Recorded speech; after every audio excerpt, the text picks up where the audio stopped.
How did Bean go from doing this to this? Why? That's right. We're going through the entire epic fairy tale, which was definitely not made for kids. So, before we get into things, let's meet the main characters. First of all, there's Bean, the teenage princess of Dreamland. Her sense of adventure is only rivaled by her alcoholism. Then we have Luci, Bean's personal 9,000-year-old demon who helps when he can. Next up is Elfo, Bean's best buddy who left Elwood to trade candy making for a life of freedom and danger. Finally, we have Zog and Dagmar, the king and queen of Dreamland, and the mother of our protagonist, Bean. We'll meet plenty of interesting characters along the journey, but we'll get to them soon.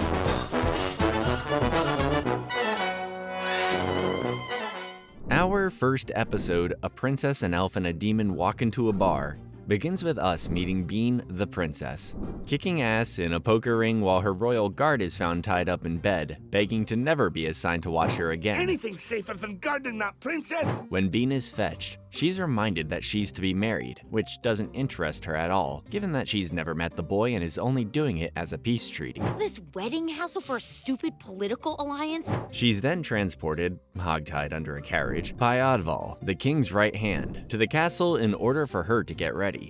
After getting dressed, Bean heads to the present table and notices a strange box. She's told to open it, and inside is shown to be Luci. At first, Bean is incredibly distraught, calling for the guards and trying to shove Luci back into the box, who looks like a strange-looking little black demon. But after some convincing, Bean hears him out and learns that he's supposed to be her own personal demon, validating her bad decisions. That's right. In fact, your personal demon. It should also be noted that two strange figures keep spying on Luci and Bean. They're seemingly the ones who gave her a demon. Meanwhile in Elfwood, we are introduced to Elfo, and unlike the other elves, he seems significantly less jolly. Instead of doing his job, he makes out with the king's daughter, eventually making it all the way to her bedroom. Oh, Elfo, you're so naughty. Before any real elfing occurs, her father, the king, catches them, appalled at Elfo for trying to sleep with his daughter. He orders Elfo to be hanged at the gumdrop tree. Yes, you'll be hanged from the gumdrop tree! Turns out elves are too light to be hung, leaving Elfo's girl enough time to rescue him and allow him to run away before the angry mob catches up. Run, Elfo! Run far away! Come with me! Elfo was able to escape into the real world, finally fulfilling his dreams of not having to be jolly all the time. Back at the castle, Bean gets drunk with Luci before she's supposed to say her I do's. While on stage, she's disgusted by her supposed new husband and denies the wedding. Awkward. The king is insistent on them having to marry, and right before it's made official against Bean's will, Elfo barges in. Hi. I'm Elfo. Sorcerio, the king's wizard, proclaims that with elf magic, he may be able to do wondrous things, prompting the king to award whoever captures Elfo with gold coins. A shiny gold zarg to whoever seizes the elf. Chaos ensues, much to Bean's luck. She, along with Elfo and Luci, escape, running away from the kingdom and ending up in the enchanted forest. Eventually, Bean's soon-to-be husband finds her at the edge of a cliff, but instead of going willingly, Bean chooses death, hurling herself along with Elfo and Luci to their death. Is that the end already? I don't think so. The fourth episode of Season 1, Castle Party Massacre, reveals the secret society that Oddval and Sorcerio orchestrate. This secret society is mentioned throughout the series and will become very important later on. But moving on from that, Bean is distraught due to everyone in the kingdom being too scared to have sex with her. And it's not her fault, it's just that nobody wants to die due to the king keeping watch. I think that's fair enough. Thankfully for Bean, her father has fallen ill due to some disgusting water and has been sent away in order to receive treatment. Because of this, Bean decides to throw a massive party, hoping to get laid. During the peak of their celebrations, a group of Vikings pulls up and she ends up falling for their leader Sven. But there's a catch. This whole time, Elfo has been crushing on Bean, purposefully thwarting her chances for love. When he's unable to interrupt Sven, he decides to do the next best thing to increase his chances, reveal to Sven that Bean is the princess. Elfo, get out of my room. This is your room? You are the princess? Elfo, I'm gonna kill you. Thinking that Sven will run in fear just like every other villager. Instead, Sven proclaims that he already knew about Bean's lore and is actually at the kingdom in order to take over. Elfo and Luci poison the Vikings with the gross water from the beginning of the episode, causing the Vikings to sickly fall through a trapdoor and die. The episode ends with the king returning. He inspects to see if anything in the castle is wrong, only to witness all of the dead Vikings falling through the floor. Well, the cleaners have their job cut out for them. Because of Bean ignoring his orders, he banishes her to be a nun, which, as you can imagine, doesn't last long. Swamp and Circumstances begins with the king confronting Bean on her persistent alcohol use. She explains to him that she feels as though she doesn't have a purpose, she doesn't serve the kingdom in any way, and she also doesn't do anything productive in her personal life either. Because of this, he decides to appoint her as ambassador on their upcoming trip to Dankmire, the kingdom that Una is from. Once there, things are going semi-smoothly. The royal group is offered drinks, to which all of them indulge except for Bean. Not having any of this goody two-shoes Bean, Luci spikes her drink. Bean gets trashed, making an absolute fool out of their kingdom. Dankmire's master becomes furious, declaring war, which causes all of them to flee into the forest. Come on!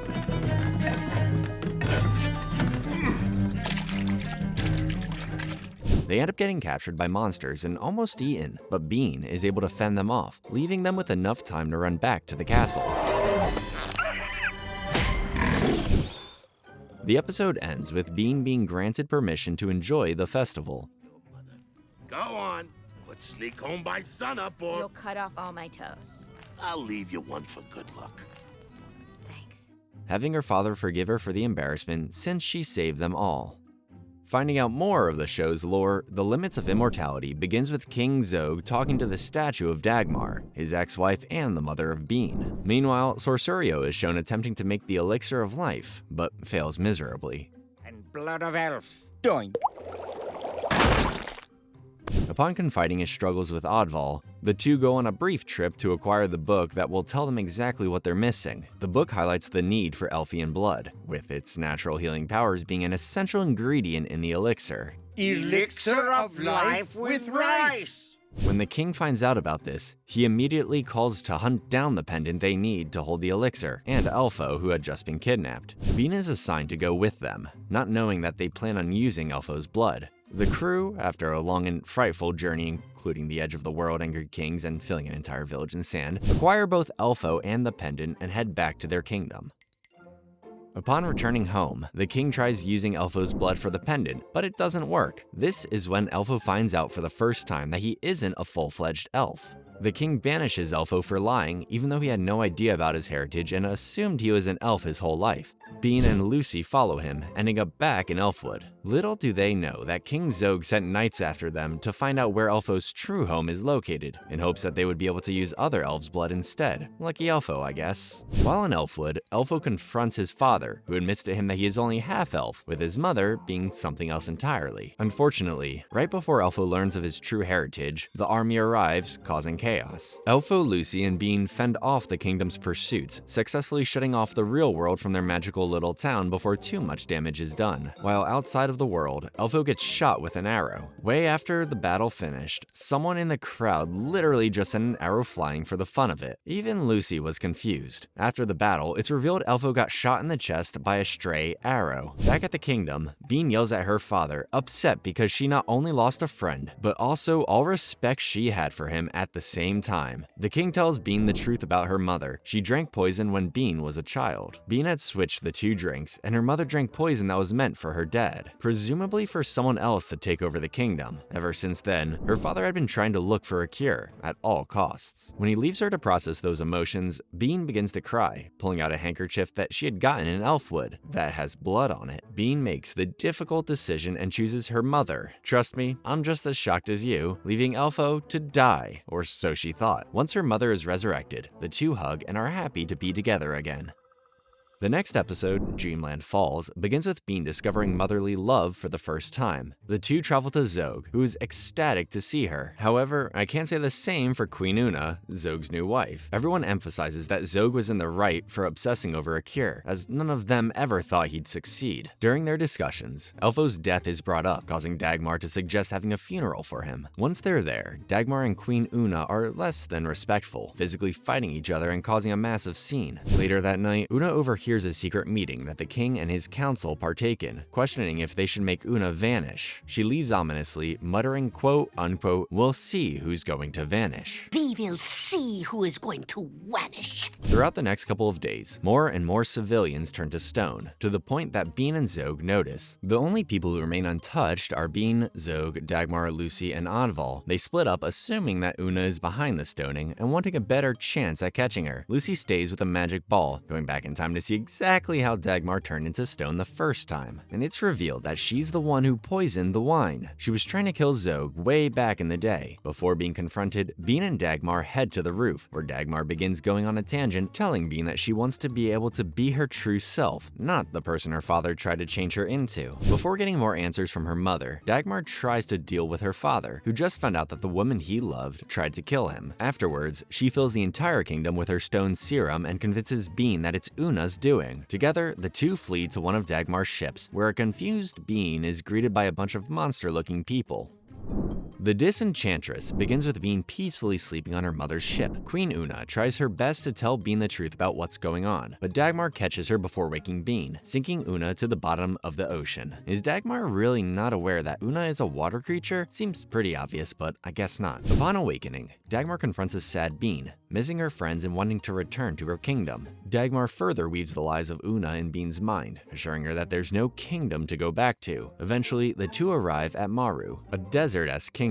They're greeted by the strange people from the first episode who gave Luci to Bean. Dagmar introduces them as Uncle Cloyd and Aunt Becky, Dagmar's brother and sister. After greetings, it's shown that Cloyd and Becky are keeping Luci captive in a small jar, locking him up in the basement and preventing Bean from using their oracle fire so she doesn't find out. Dagmar keeps her occupied most of the day until she must depart, leaving Bean to wander to the nearest pub, which was her favorite pastime in her own kingdom. While wandering the alleyways of Maru, a strange old woman begins kissing Bean's feet, insisting that Bean will one day save Maru. Bean runs home and joins her mom's side of the family for some dinner. After explaining what happened to her, she begins to feel on edge, faking ill and wandering into the secretive door she wasn't allowed to explore whenever she had arrived. Inside is a prophecy fulfillment center, featuring a shrine to Bean holding up cultish symbols with a demon in the corner and old lady arm body parts on the table. Bean passes out in fear and awakens to Cloyd and Becky standing over her, claiming she passed out in the library with them after eating dessert. She doesn't believe them and decides to talk to her mother privately about what she saw. Her mother feigns not knowing what Bean's talking about. She even follows Bean back into the weird door only to find a shrine to her grandmother instead. Dagmar insists that it might just be the generational madness that Bean is experiencing, saying that every other generation in their family goes absolutely insane. The next day, Bean befriends Jerry, a clinically dumb servant. While talking to him, she learns that her grandmother's portrait was moved. Bean goes back into the secret room and finds a hidden basement filled with vials and strange writings. Bean confronts her mom again, showing all of her evidence and emphasizing that she may be in danger. According to the scrolls Bean read, Bean is to be sacrificed. Dagmar quits pretending after Bean comes to the conclusion that it must have been her all along. Dagmar confirms Bean's suspicions, apologizing but also demanding that Bean get ready to be sacrificed. Thankfully, Jerry returns. He tells Bean that Luci is also in the basement and together they come up with a plan. Well, Bean comes up with a plan because Jerry is, well, Jerry. Bean searches for Luci, while Jerry dresses up in her sacrificial outfit, buying her some more time. After finding out that Jerry is a fake, Dagmar stabs him in the head. It's here that we find that Jerry was actually the fourth sibling, their youngest brother. They had tried screwing in the sacrificial crown into him when they were young, but it failed, turning Jerry into a 10-year-old for the rest of his days, which is unironically so sad. We already tried this with you once and it turned you into a permanent 10-year-old. The three catch up to Bean, who is accompanied by a newly freed Luci. The two barely escape their evil clutches, but once they do, they find themselves looking into the fire to find Elfo. He's revealed to be in heaven, but Luci says if he travels to hell, then he knows a way to get him out, meaning Luci can bring Elfo back to life. The episode ends with Bean following Luci into the stairway to hell, after successfully evading Dagmar yet again, who should have definitely been dead after Bean accidentally blew her up a few minutes prior.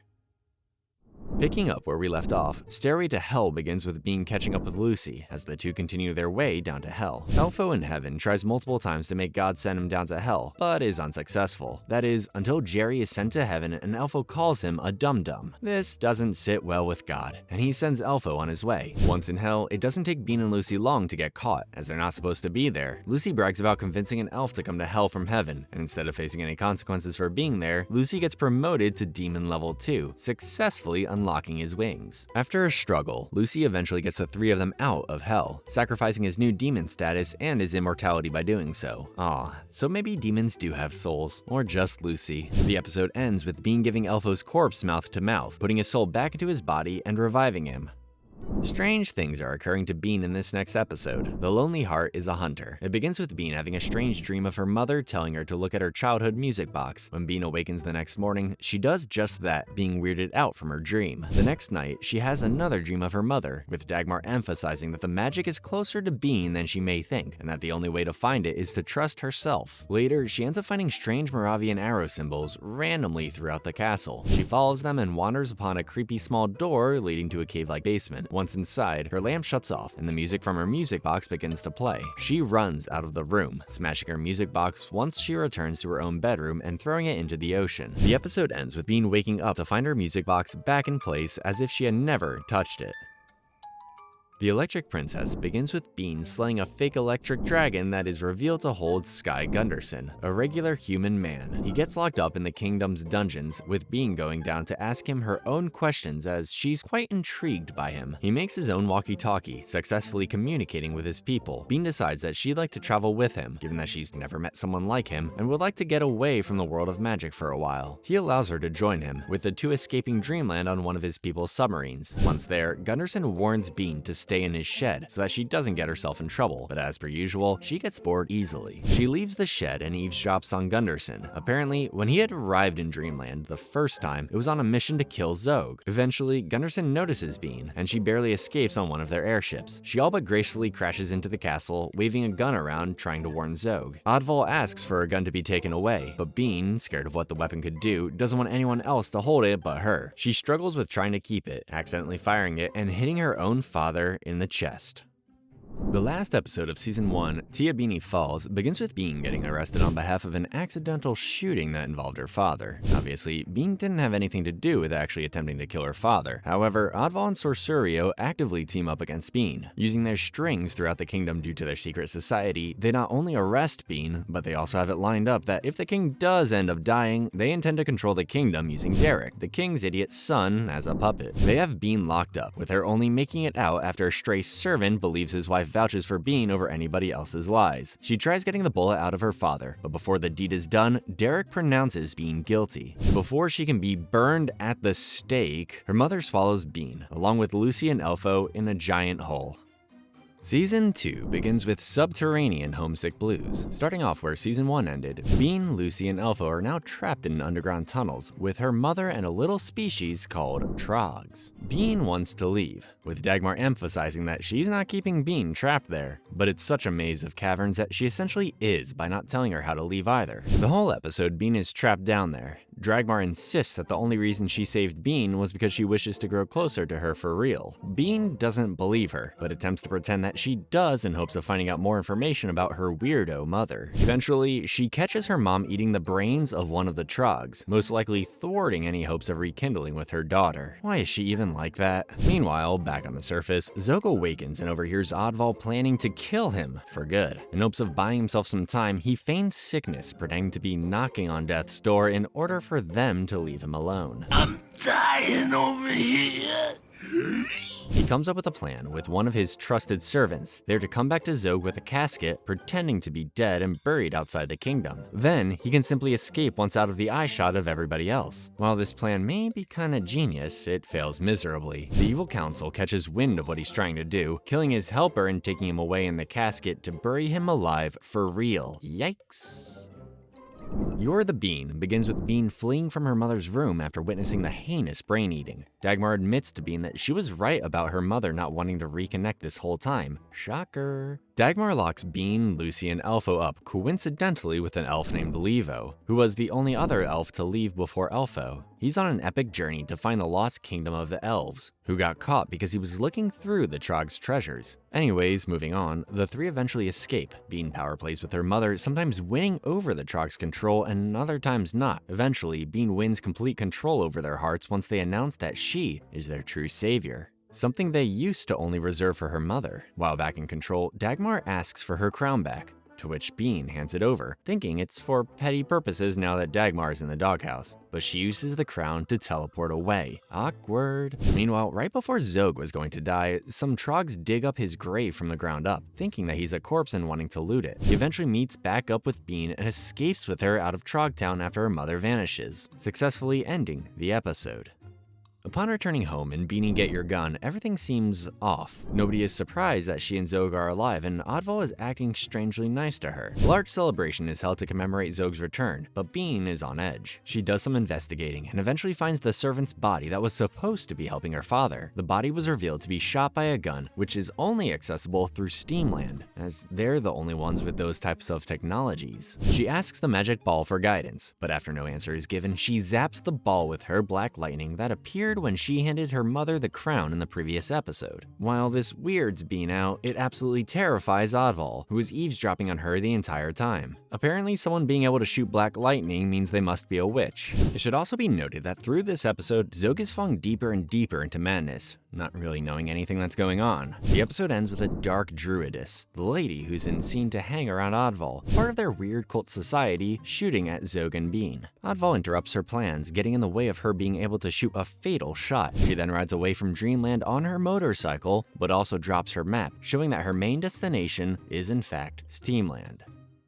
Determined to find the Archdruidess, Bean and Elfo head off together in search of Steamland. They eventually make it there, but are quickly separated, with Bean headed towards the Druidess and Elfo getting lost doing random tasks throughout the city. Bean has much better luck, beginning to work for a Steamland factory and making a friend along the way. She meets a boy there who shows her much kindness, who goes by the name of Gordy Stewson. Bean pretends to be Tia, a country girl. Through their subtle bonding, she convinces him to help her search for the Druidess. Eventually, Bean thinks she's finally cornered her, but only finds Gordy Stewson, saying he's actually Alva Stewson? Apparently, he's the main leader of Steamland and the brother of the one who went to shoot King Zog. He makes a public show of his discomfort with what the Druidess did to Bean, banishing her. But before she's gone, she whispers to Bean, saying she shouldn't trust him. This confuses Bean as she doesn't quite trust the Druidess either. The episode ends with Alva offering Bean an alliance between science and magic, as his main goal is to investigate all that magic has to offer. Bean decides to sit on her answer, now contemplating what the Druidess warned. Meanwhile, Elfo has been trapped in a freak show with no way of getting out, and in the King's madness, he and Luci were stranded in the ocean, saved by Una's ship. She notices that Zog isn't right, and decides she needs to keep an eye on him.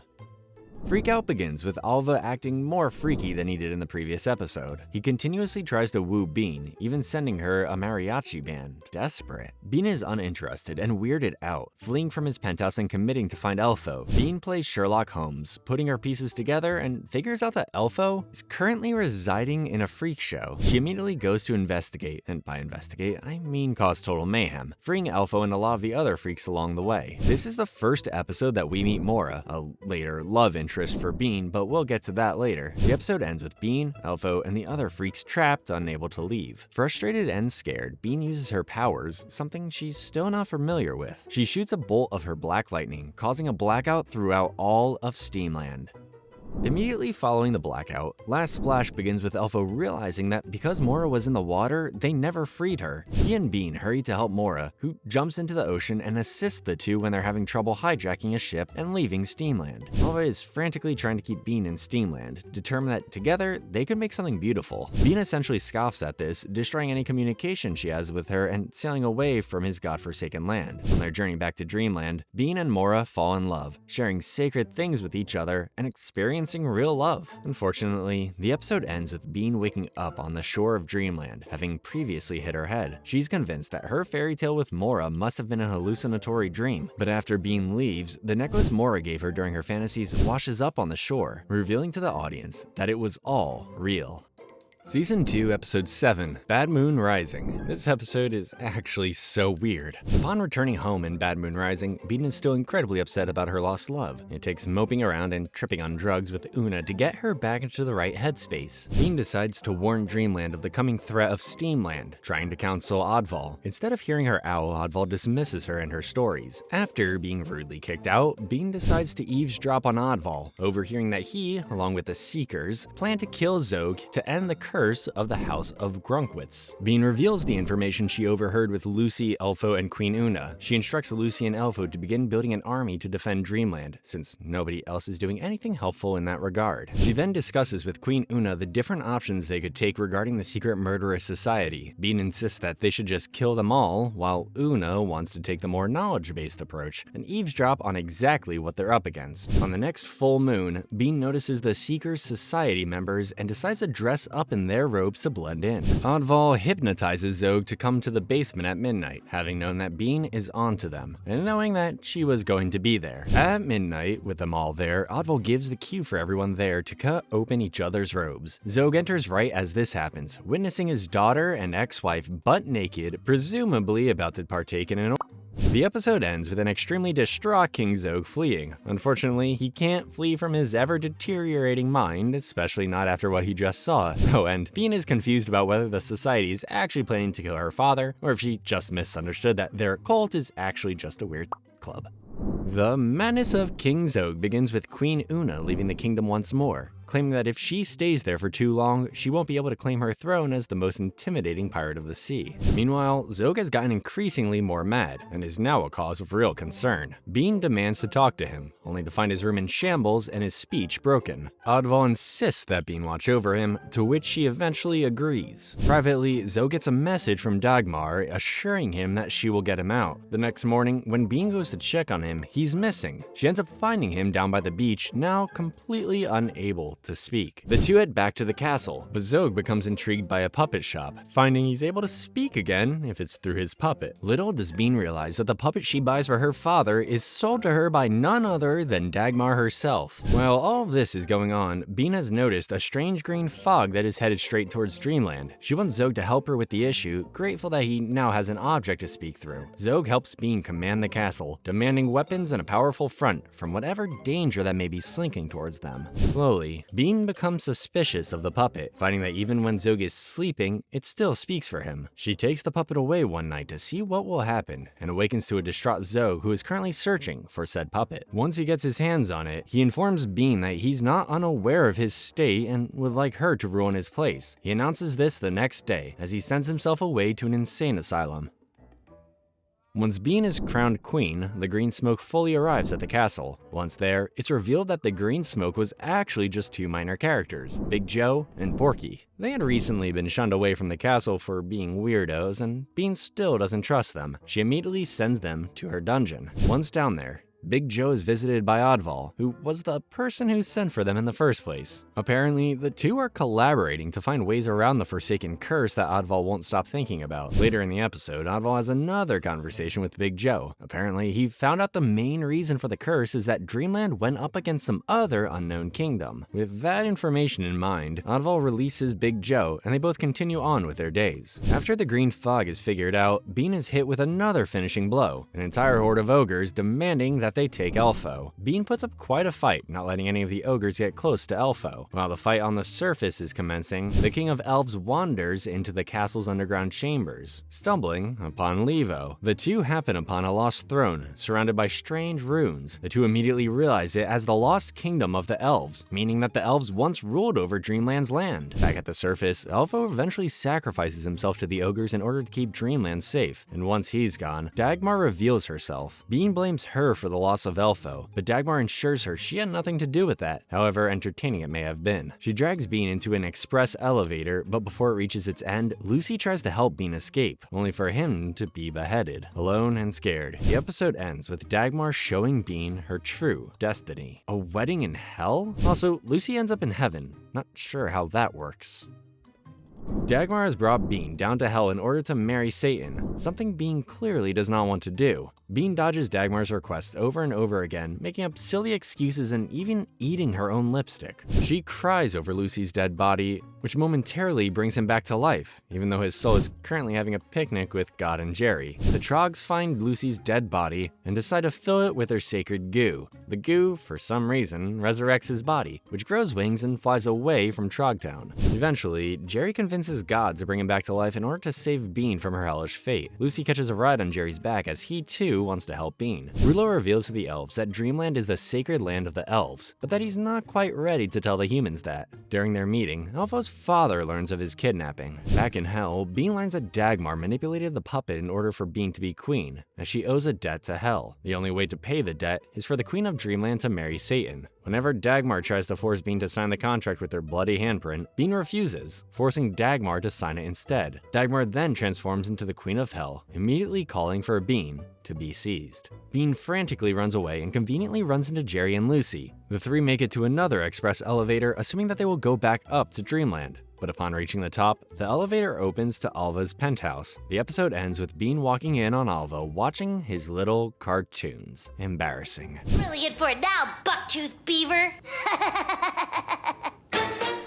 Alva notices Bean and her strange crew and offers them drinks. Bean is frustrated with Alva and demands answers to his connections to the underworld. He doesn't give much, but in an attempt to get on Bean's good side, he offers to let her use his largest ship to return to Dreamland. After summoning the ship, Jerry knocks Alva out, and the three leave without him. Meanwhile, the Ogres finally return home from their long trek to retrieve Elfo. Once released, Elfo is introduced to his mother, the Queen of the Ogres. Their introduction is short-lived, as her current husband, the King of Ogres, is unhappy that she brought Elfo in. He throws Elfo in a cell, but before long, Elfo's father finds him and explains how Elfo came to be. Elfo's father owned a candy shop and stumbled upon Elfo's mother while in the jungle one random day. He tried every day to give her a candy that she actually liked, finally succeeding when he made a sour variation that made both of their lips pucker. They eventually ran away together and had Elfo. The three of them were incredibly happy together, the perfect little family. But all of that changed on the day that the gnomes attacked. A fiery arrow struck Elfo's mother in the heart, sending her down a hill and hitting her head. Elfo's father assumed the worst, took Elfo and ran far, far away. When they returned home, they found their house in flaming ruins. Not knowing what else to do, Elfo's father took Elfo back to Elfwood in order to keep him safe for the remainder of his upbringing. Meanwhile, Elfo's mother was never dead. What they thought to be her blood was actually just syrup from the heart box she kept to her chest from when she was first gifted candy from Elfo's father. She ran after the boys in hopes of catching up to them and helping them from their enemies. But when she stumbled upon their home in ruins, she also assumed the worst. It wasn't until she heard Elfo's name that she realized he wasn't dead and sent the Ogres away to find him. The King of Ogres is upset by the presence of the elves and is happy when his son, Elfo's stepbrother, challenges Elfo to the right of the Ogre throne. Given that Elfo is actually the heir to the throne, as he is the eldest, Elfo doesn't want to fight, but as customs go, he must. At first, the two actually attempt to hurt each other, but eventually Elfo is able to get through to his brother, stopping the fight and ending the challenge with some much-deserved brotherly love. The episode ends with Bean kidnapping Elfo from his new life to take him back on her adventures. Elfo's father is unconcerned for him, given that he knows that Bean is just one of his friends. The scene cuts out with Elfo's parents kissing and lounging in the sun.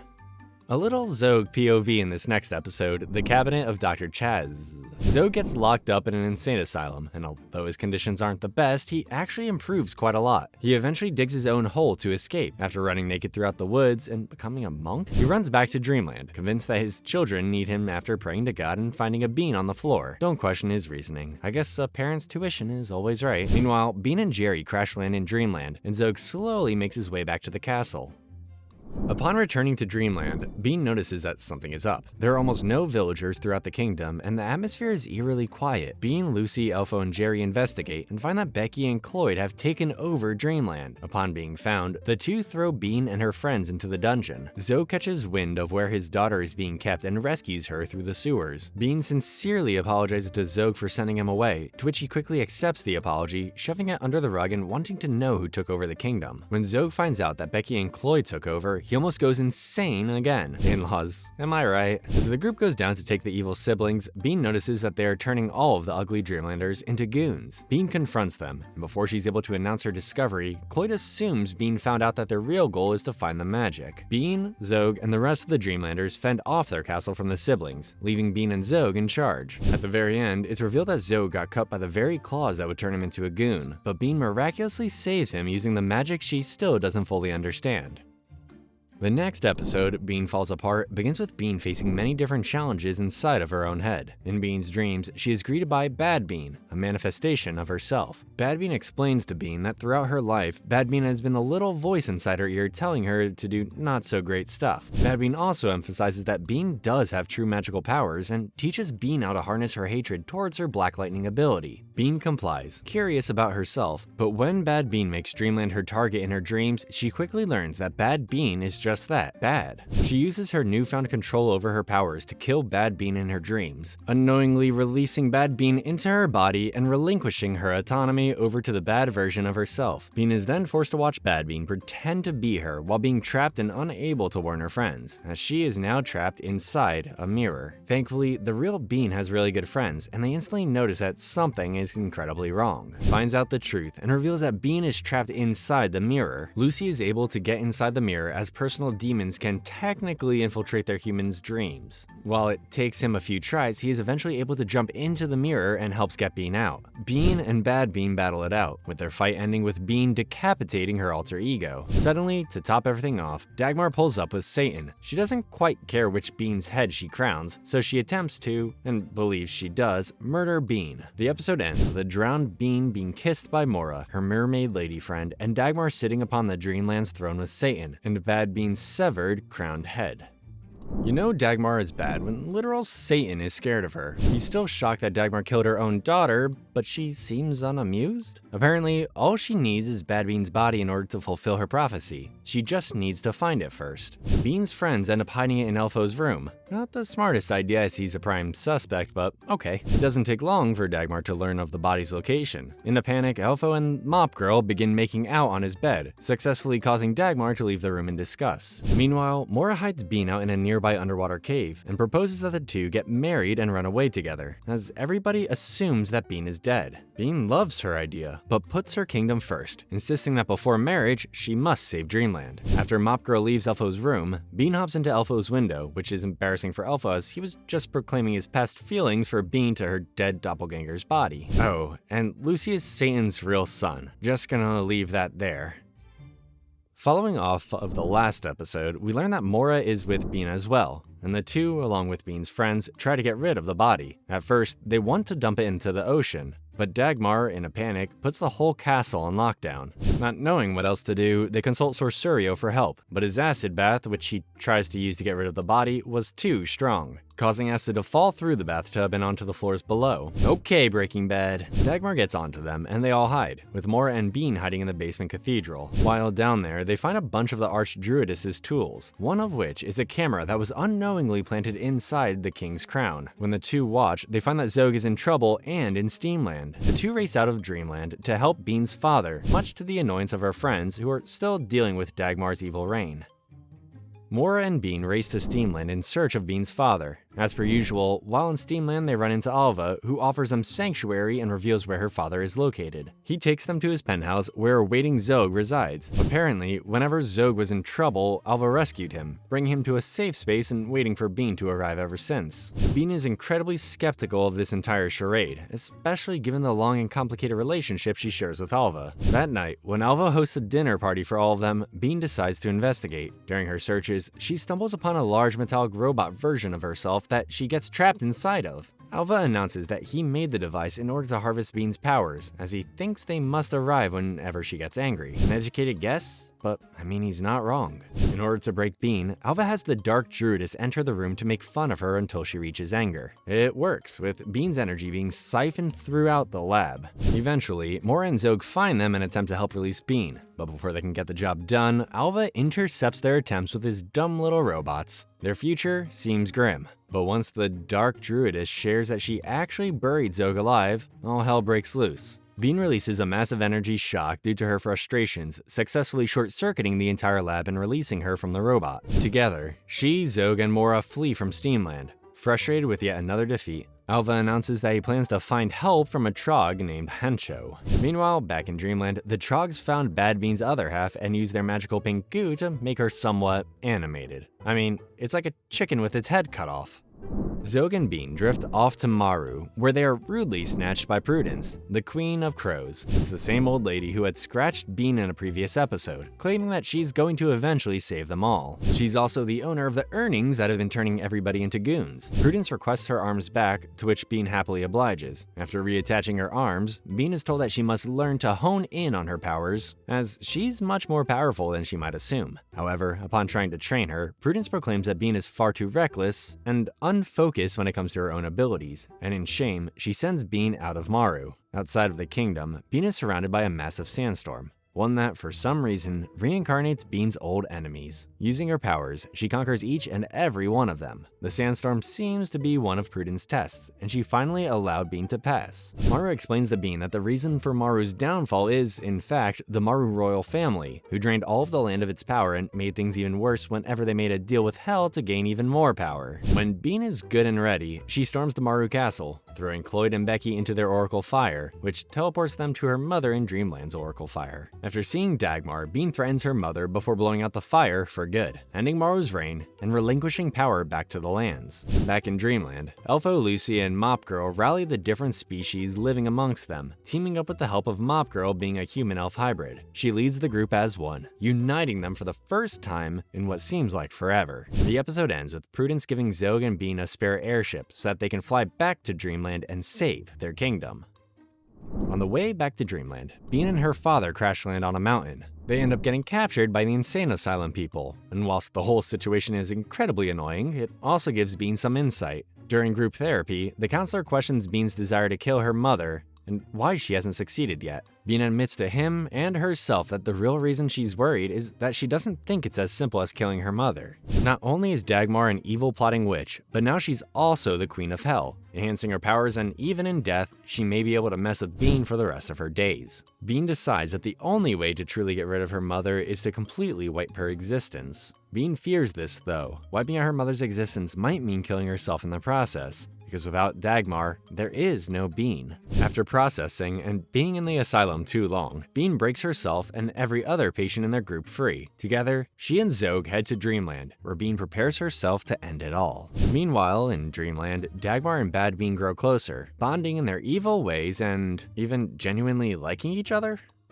Before any real carnage can take place in this next episode, The Battle of Falling Water, Luci decides to have a sit-down talk with Satan, since he hasn't done anything evil in years and hasn't done anything cool since getting with Dagmar. Luci then leaves him to go fight with his friends. Trogs, elves, mermaids, gnomes, and all of Bean's friends and family work together to attack Dagmar's army. Up in heaven, Jerry talks with God about how magic is created and why it exists mostly in the Crystal Cavern Lake underneath the palace. God explains that when angels cry, their tears land right about Dreamland's lake. They seep into the ground, which creates the beautiful crystals inside of the cavern. At the same time, Hell's steam seeps up from the depths of Hell, igniting the tears in the lake, creating an equal balance between good and evil, creating all of the magic. Back on land, Bean and Bad Bean battle it out magically and physically. During close combat, Bean is finally able to stab Bad Bean in the chest, only for the Bad Bean to dissipate into Mora. Apparently, Bad Bean had put a magical veil over Mora, making Bean think Mora was her. After killing her true love, Bean goes full magical mode on their asses, killing Bad Bean for real and all of Dagmar's army.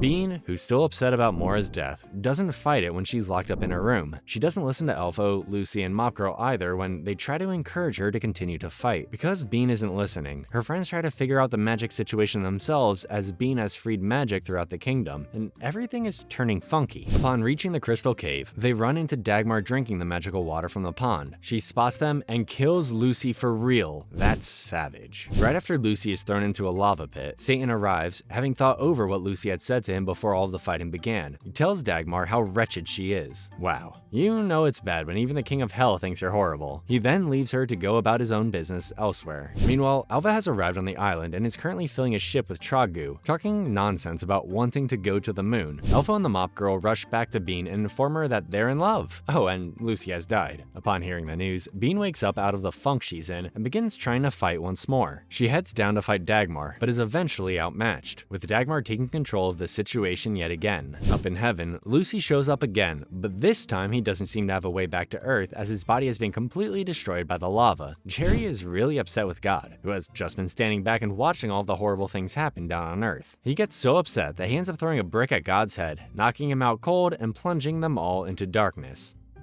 Bean follows Dagmar into the castle's cave, where she witnesses the Trogs explaining how to achieve eternal life, removing your own brain. By removing a brain, you stay alive forever, and Dagmar isn't able to get into your head because, well, you don't have one. Dagmar notices Bean and a chase begins. They end up in the Crystal Caverns again, but before Dagmar can completely overtake all of Dreamland, Queen Una arrives. She slices off the top of Dagmar's head, which is convenient as she decides then and there to take out her own brain in order to become immortal. Once she's done, she screws the magical crown on her own head, as she's now not afraid to fatally harm herself. Before all hell can break loose, Bean decides that she needs to get rid of all magic. Bean shoots the crown, which ricochets onto the crystals, causing one to fall and impale Dagmar. Up in heaven, Jerry and Luci frantically look for a solution. Inside God's throne, they find more of God's lightbulb heads. Luci is incredibly tempted to just smash them all so that he can become God, but instead decides to do the right thing, helping Jerry screw back on God's head and restoring light back to the universe. Because Luci did such a good deed, God grants him one wish. As Bean returns to Mora to mourn her in peace, Mora comes back to life. It turns out that Luci used his one wish to make Bean happy. I'm not crying, you are. Bean and Zoe decide to step down as rulers, giving the position to Rulo, the Elf King, who then gives it to the Mop Girl. She and Elfo get married and vow to rule together. Bean eloped with Mora, determined to live out the rest of her days. She thought she'd never get back. Oh, and Oddval and Sorcerio get married as well. As for Alva, he shipped off on his rocket with the Dark Druidess and some Trogs. They crash land on the moon and never return. And like all good fantasy tales, they all lived happily ever after. Which character from Disenchantment is your favorite? Let us know down in the comments. Catch you in the next one.